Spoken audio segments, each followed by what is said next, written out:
Mga puso sa Bacolod City naman, ginapasunod ng miyembro sa Kaunda Drug Syndicate na dakpan sa kapulisan samtang Taiwanese national arestado man bago sa kaso nga paghupot sang illegal nga armas. Yaring balita nga itong gintutukan.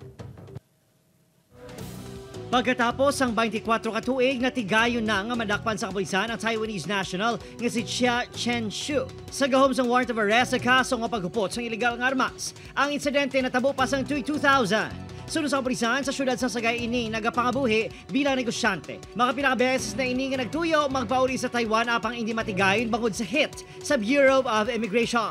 Kabalo man siya nga may ginapangatubang sa kaso. Recently, suno sa iya, kag suno man sa bata iya, gusto na nila nga masettle man or matadlong ng ilang records, kiti iduga plano naman sila nga after this, nga magbalik sa ilang pungsod sa Taiwan.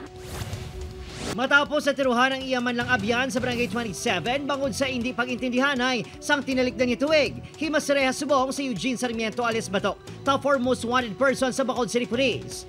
Sa gahom sang warrant of arrest, wala na ini makapangaman sang ginsulong sa kapulisan sa ginaisaran sa Barangay Mansiringan. Aminado ini sa kasong attempted murder, apang ginapanginwalas sini nga aktibo ini nga miyembro sang Kaunda Drug Syndicate. Bago na nag-intra niya, nakatabo lang ko yung kayo nag-away, Miss Migo ko, mulan to. Ilan na yan, wala ko na yan lapot. Si alias Batok, ang madugay na kunong ginamonitor sa kapulisan apang sa masami, nagkakapalso. Actually sir, may operation kami prior sa pagdakop sa iya.